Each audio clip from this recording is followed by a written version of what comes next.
Good morning, Anne. Good morning, James. And good morning, everybody. Hopefully, you are all having a wonderful weekend or a wonderful week whenever it is that you are listening. I hope so too. Good. Are you happy to begin, Anne? I am, yes. Fantastic. I thought this morning I could maybe start by asking you about your memories and sharing some of your insights and stories about your life growing up in a pub. Yes, I can. We were speaking about this the other day, and I thought this would be fascinating to hear more about during the podcast. So, is that a good place to start? Let's begin. Okay, over to you. Right. My parents didn't get a pub until I was 11. Right. And my mother was a first lady licensee to get a licence for a pub. Right. Which Okay. In those days was very unusual.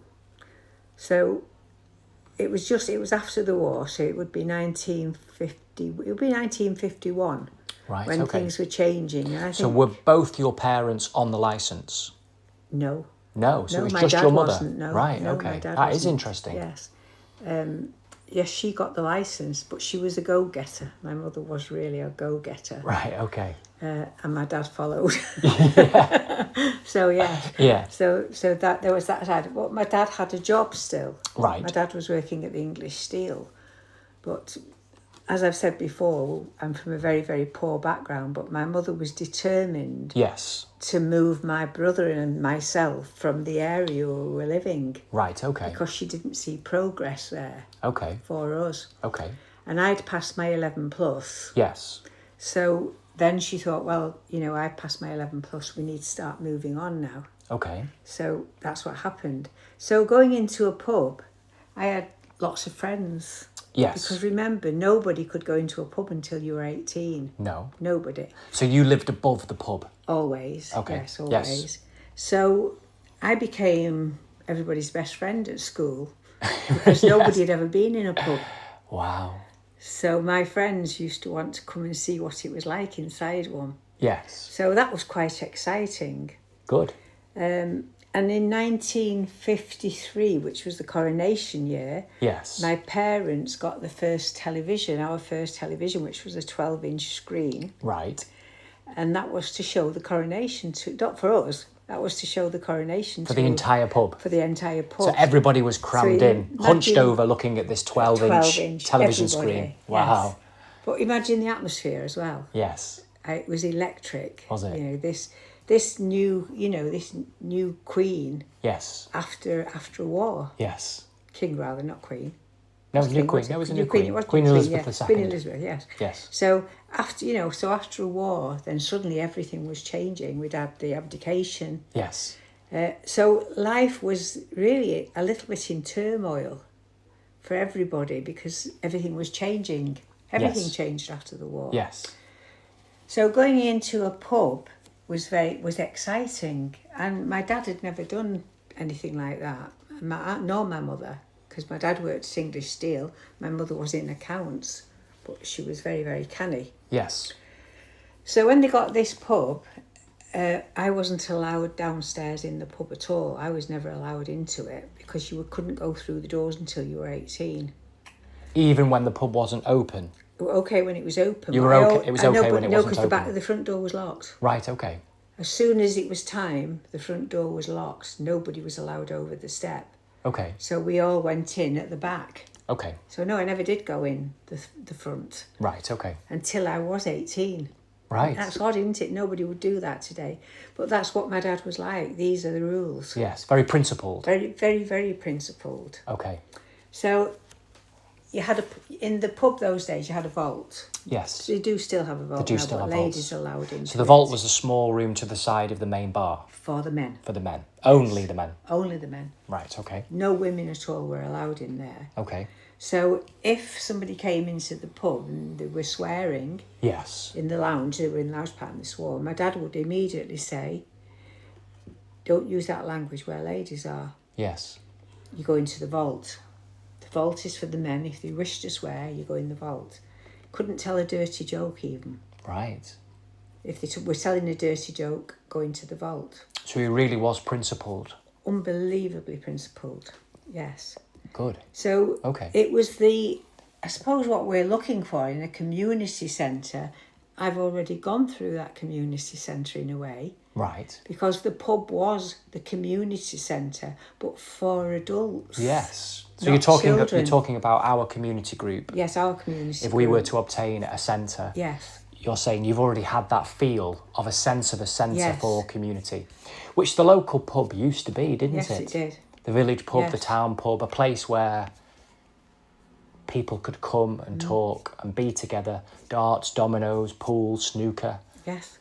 All of those things. Absolutely, yes. But while I'm talking to you now, what it's made me think about is, because as I said, it's only adults, but the principles were very, very high. Yes. With all the men, not just my dad. Yes. You did not swear in front of ladies, ever. Even if we went to watch City at Main Road, Yes. if anybody swore at Main Road, somebody would always shout up and say, "Women and children here," and the person would turn round and apologise. Yes. This is all working class men. Yes. So what's just flashed through my mind as you were saying, and I was saying I've already had that community. Yes. Maybe what we're trying to do is we're trying to build communities for children. Maybe it's the adults who need the principles, not the children. Maybe we've lost principles as adults. Yes. I don't think anybody listening will completely disagree with you, Anne. For the most part, I think as a society and maybe even as a world, as a whole human community, morals, principles, Yes. decency, overall, not necessarily to each individual, but overall seems to have declined. So as a parent, Yes. if we're swearing in front of our child, Yes. we're the bad example, not somebody outside. No. And that's interesting, yes, isn't it? yes, you're right. I know, yes, As I in, know you're saying not you're the right, person yes. outside, but yes, I agree with you. Yes. it's- And that's what I was brought up with. So I never heard my dad swear at all. It's such a part of life and culture now, isn't it? Yes. From television shows to films to comedians, comedy, life. You spoke about football matches, definitely football matches, music concerts, all areas of Yes. life, family. That swearing is now used so much, I don't think people really register it. And I've been a part of this as well. Yes. When I was growing up, swearing was common. Yes. I do my utmost to not swear anymore now, Yes. for many reasons, but for the same decency that you're talking about. That's self-discipline I as see well, great isn't value it? in that, absolutely, because we never know if children or No. women or just anybody. Yes. I do think it is degrading to swear in front of people. Yes. It's unnecessary. Although there are times when maybe it's more apt than others. I mean, nobody likes somebody who's a goody-goody, do they? No. Somebody nor- drops something, you normally say shit. Yeah. But it's a spontaneous thing. Yes. It's not with intent. No, and it's not crass. And it's not And it's crass, not no. degrading. Yes. And it's not said with a malicious malevolence, sort of a lashing out at somebody, or used to shock. I see that a lot in films, Yes. television and comedy now, that the vulgarity of language Yes. or the crudeness and the grotesqueness of Yes. story, or the violence and just the explicitness of content Yes. now is so shocking. I don't know what the word is to describe it really, but There is no word. it penetrates so deep, and Yes. children are watching this. They are They're watching partaking in it. They're absorbing it, and in some cases, unfortunately, they are creating it and replicating it, and that Yes. really is shocking. Even a baby's hearing it. A baby in a pram is hearing that language. Yes. Although we think they don't understand, they understand the energy from words. Yes, Children, they do yes. that.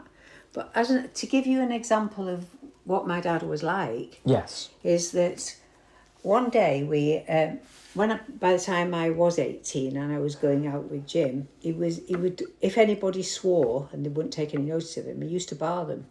So you're not coming in Right. to the pub. Wow.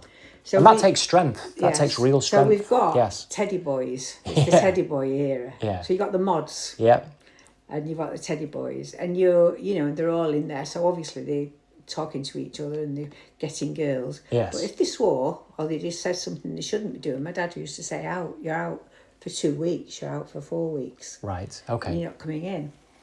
And Stan Wilson, I remember his name, Stan Wilson, one day, I don't even know what he did something, and my dad said, you're out for 4 weeks. So you have outed Stan Wilson. Yeah. So he Sorry, said, Stan. yeah, you're out. And my dad, and he said, I'm sorry. He said, no, sorry's no good now. You're out for 4 weeks. Right. So Stan goes out of the pub. Every week he came in and opened the door and said, I'm sorry, Wilf, can I come in? And my dad said, I said 4 weeks. Yes. 4 weeks. He came in each week, and on the third week, on the second week, my dad said, if you come in here next week, I'm adding another 4 weeks to it. I told Right. you 4 weeks, and I meant 4 weeks. Okay. Can you imagine lads doing this these days? So he didn't come in the third week. Right. The fourth week, he comes in, and he said, it's my 4th week now, Wilf. I've come back okay. And my dad said, no, I've not heard you say you're sorry. Right. And he said, I've been in 2 weeks saying I'm sorry. He said, I didn't ask you to do that. I told you to come back in 4 weeks. What do you say before he... And before he let him in, he had to say sorry. So real integrity. Yes. And the discipline to stand by his decision. Yes. And not cave to pressure or feeling guilty. Yeah. No, he never felt Or because guilty. somebody said sorry, saying, okay, fair enough, you've said sorry. Which is what happens a lot It happens a lot now, in life. doesn't it? Yeah, absolutely. Yeah. It's like the sorry step, isn't it? Yeah. You go on the sorry step, the child goes, sorry, and they get up. All right, well, And don't they do learn it again. very quickly, Yeah. don't they, to Yeah. just go and say sorry. So, but yes, so it was, and most men had principles then. You'll always have some that don't. Yes. But it made the pub a very, very safe place to be in. Yes. And ladies were honoured in a way. So in the lounge on a Saturday night was ladies' night. So they'd have somebody playing the piano and a sing-song. Yeah. That was for the ladies. In the vault, they'd have darts. Yes. But they also had a ladies' dart team. Yes. And then my dad would arrange what you call a charabang. A charabang. A charabang day, where he'd put all crates of beer, Yes. and he would pay for them. Right. Crates of beer in the coach, and all the men would go off together to Blackpool and get off their heads. But that was his treat for the people coming in the pub. He paid for it. Yeah. And I think when I look back, So the real camaraderie, there was, yes. community, Yeah. togetherness. And all the ladies were called Mrs. So-and-so. Nobody was called by the first name. Right. So it was Mrs. So-and-so, It feels, Mrs. So-and-so. it just feels good. Yes, Genuinely good in a sense of a depth. yes. And a real human goodness. Yeah. And if it wasn't Mrs., Yes. if it was my mother's friend or my father's close friend, they were aunties. Right. You call them auntie, but you didn't, or you called everybody else Mrs. You never ever called an elder by the first name. No. And we didn't think about it because that's how it was. Yeah. Now you've got 2-year-olds calling people by the first name. So how do we learn? How do we learn standard? Do we learn them from that very young age? That this an elder is called by something else. So I don't think we have elders, do we? No. In many ways, no. And maybe people are not transitioning to taking that mantle, that responsibility, because we've youth in the society in so many ways, and they're not all bad. No. Many of them are very good. Yes. But in doing so, we've kept everybody at a sort of an adolescent age, and people Yes. in their later years are still behaving like teenagers, which can be very exciting and Yes. refreshing and full of vitality in Yes, it life. can. But it can also be petty, and there's a lack of safety that you talked about before, because the weight of responsibility isn't being stepped up to. No. And another thing with my parents was that they employed, so each pub they had, we had 3 pubs, and each pub that they had, they employed somebody over 80. Right, okay. So in the old Packet House in Altrincham, they had the old Packet House in Broadheath. Right. And there we had old Joe. Old Joe. Yeah. Yeah. And a lady who used to come in to clean. Right. Shay, she was called Shay. And my mother employed Old Joe and Shay. Old Joe. Okay. Old Joe was 86 and carried trays because nobody stood at the bar in those days. Wow. So everybody had table service. Everybody had table service. Wow. And he could carry a tray of drinks and remember every table order. Wow. Even that's gone. You see. So he'd go and he'd see them finish the drinks, which made the business better because he would go over and more drinks, lads. Yeah. And then you so and so, and they didn't have to say what they needed. It's just such a more genteel, decent time, isn't it? These are all working class men in Broadheath. Yeah. We're not in a pub. We're not in a posh pub or No. like that. But standards are universal, aren't they? And human decency doesn't matter to do with status or finance. And Shay used to Standards clean. are standards. She'd come in, but she couldn't clean at 82. She wasn't clean. Her mother used to just let her dust a few tops. Yeah. And then she used to make her a cup of tea. Yeah. But my mother always insisted tea in a teapot. It does taste better out of a teapot and out of a china cup.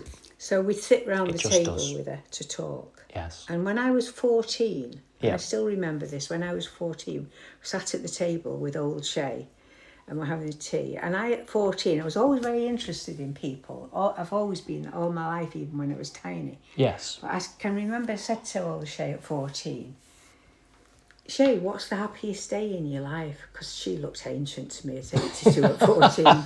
I didn't honestly know how she sorry, was. old Shay. I didn't know how she was alive even, never mind anything else.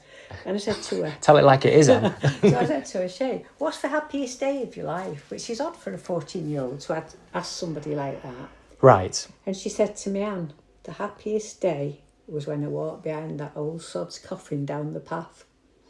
Husband. Oh, wow. Imagine a 14-year-old when somebody says that to her, and I went... She hadn't bumped him off, has she? No. And I went... As soon as she said that, I went like that. Yeah. She said, don't you do that to me, young lass. Don't you dare. Right. Because I only had peace of mind when he'd gone. You don't know what he was like to me. I had peace of mind. True. And that, at that 14 years of age made me understand that everybody doesn't grieve somebody. Absolutely. Such a truth.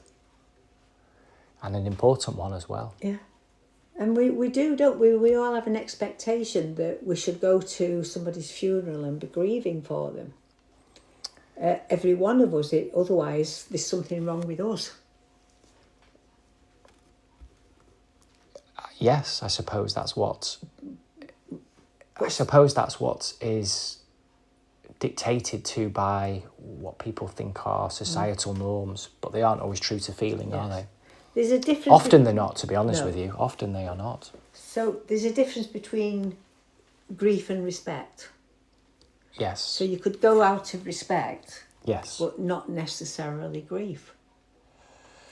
I'm not sure I would want to go out of grief, even if I felt it, to be honest with you. Right. I don't know this. I'm just thinking grief is personal to everybody. Yes.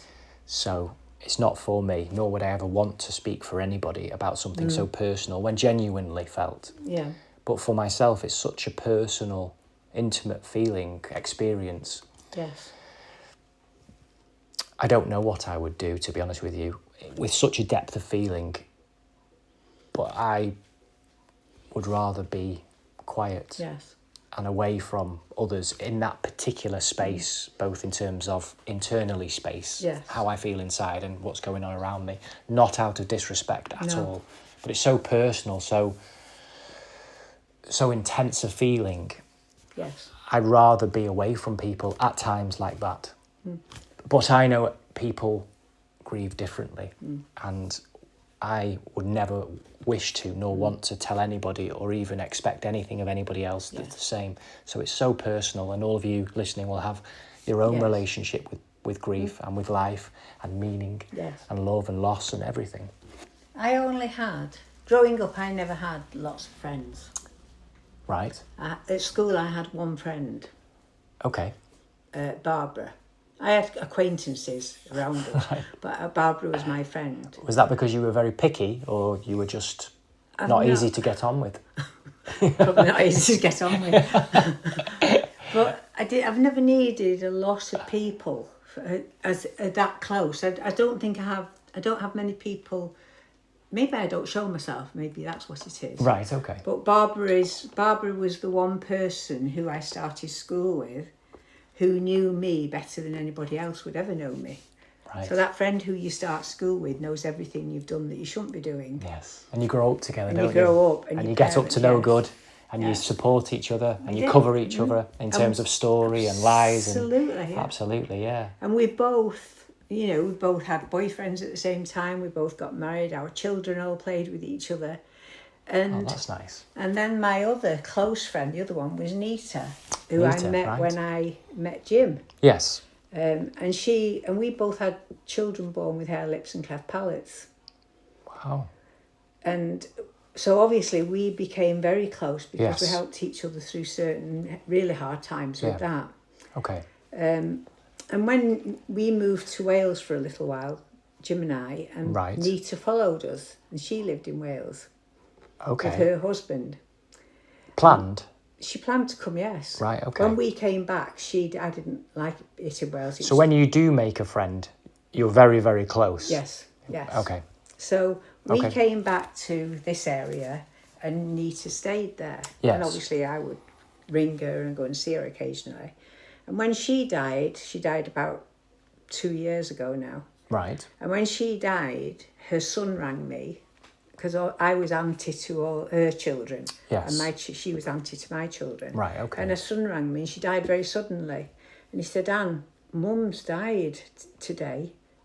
So I said, so obviously I was upset that she died. Yes. And he said, and the funeral's going to be such and such a time. And I said to him, I'm not coming. Okay. And the same with Barbara, because Barbara died about 3 or 4 years ago. Okay. And with her son, I did the same. And Yes. her son's a family to me. Yeah, Nita's I son's a understand. family. I'm sure everybody And I said understands. to listening. him, the same. I'm not coming. Okay. And they both said to me, why are you not coming? I said, because I don't want to hear people talking about her. Oh, Because I have my thoughts yeah. and my love. And I'll go where I want to go Yes. and celebrate her life. Yes. So that's what I was saying in a way. So that's why I'm saying Yeah, it, is yeah. because I think that's what you meant. Thank you for yeah. explaining it in a much clearer way. I understand. Yeah. Thank you. And it's important, isn't it? Yes. Death's as important as birth, really. Absolutely. But do you think people understand death? No. I don't think they understand death either. No. No. I wish everybody could understand the beauty of death.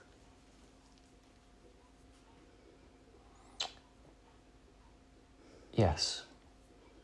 It's the fear part that I would like everybody to be able to let go. In life in general, to be honest with you, but certainly to do with death.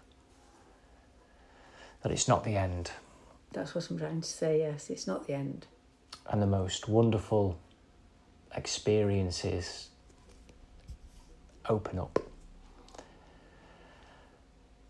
And the fragility of life really brings into focus the beauty of life, which I feel is what you're talking Yes, about. that's right. And often at our most vulnerable, or when we feel our most naked emotionally, Yes. soulful spiritually, is when we show our true beauty. And Yes. often that's why when somebody cries, I mean really cries, I don't mean for attention or out of pain or manipulation in any way. True tears of feeling, and it can be for joy, and it can be for grief, and often the tears are the same. To be honest Yes. with you, it's emotion itself. Humans are never more beautiful, No. and I mean that in the most respectful way. That when the mask drops and people let their energy come to the fore and they let their grievances and bygones be bygones, and they return to a place of raw but real feelings, there is such a depth of beauty and truth. It's difficult to put into words. That's a privilege. It is a privilege. It's a privilege to feel, and it's a privilege to see. And it isn't necessarily easy or even pleasurable, to be honest with you. And it can be very, very difficult to process. But it's beautiful, and you do get a sense of the fragility, yet the majesty and the preciousness of life. And it's the same, like you said, Yes. with birth. When the baby cries for the first time, and you see and hear and watch the baby crying, it's beautiful. And life is just so precious and so important and so incomprehensible and unexplainable and seemingly impossible. And yet here we are. And isn't that worthy of celebration? Maybe not comprehension or understanding or even proof, but certainly celebration, and to be lived and lived to the full. And I hope everybody can take optimism from that. I don't mean from a sense of loss, but optimism from the fragility of life, that we can draw hope that every moment promises to be unique and special, and is unique and special. So let us truly cherish each other, cherish our memories, and cherish the mundane in life. And I do feel that's such an important part of life, and it's difficult to put into words often what we are discussing and what you've discussed this morning, or what we've discussed and what you've talked about, Anne, to put it more accurately. But I do feel the word cherish is so important. To cherish our loved ones, to cherish seemingly inconsequential moments that with the passing of time become of more consequence. Things that are said in passing. You talked about a vault, a darts team, a ladies' darts team. That seems rather mundane, but it's not. No. To be able to stand back and witness anything in life, just people passing by, just simple life, people being human. If you watch it closely, it's so beautiful. Each moment is magnificent. The miracle of life is everywhere and in everyone. And I'd love for us to cherish that and to move away from the fear of finality and for life to be lived. For life to be lived. Yes. When you said before about the child, the child being born, for me, when I've seen, and especially when I was nursing, I've seen a child born, and that child comes out of the body attached to the mother. Yes. That to me is death in reverse.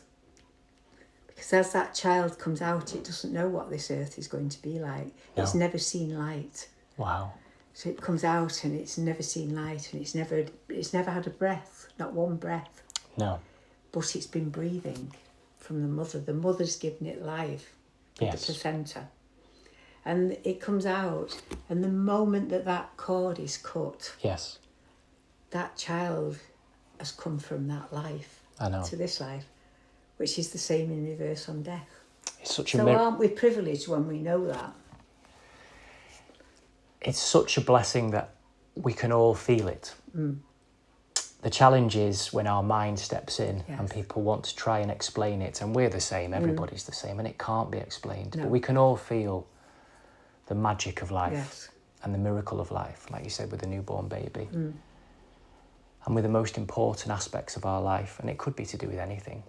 Anything, from the flowers, to the birds, to the trees, to the sky, to the moon, to the planets, to the stars, to laughter, to music, to poetry, to delicious freshly baked scones or scones. Can we spread that now? Absolutely. As we leave, can we spread that over the whole of this earth? The smell of toast, hot buttered toast, and a delicious pot of tea. Oh, yes.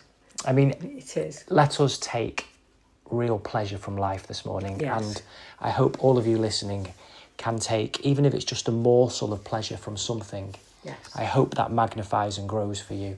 And I hope you've enjoyed listening this morning and taken some pleasure from that. Because we take pleasure speaking with you, even though physically you're not here. We really, really do. And we appreciate all of your support and comments and the fact that you keep tuning in and listening. It means so much. And as long as you enjoy listening to us talk, we will keep talking and recording these podcasts for you and for everybody else. So there you go. Thank you very, very much. I think that's it, Anne. Well, quick. It's always quick. It's always quick. Yes. Brilliant. Well, have a wonderful weekend, rest of the weekend. Have a wonderful week. And as always, we look forward to being with you and speaking with you again next week, next Sunday. Goodbye, everybody. Bye. Yeah, thank you.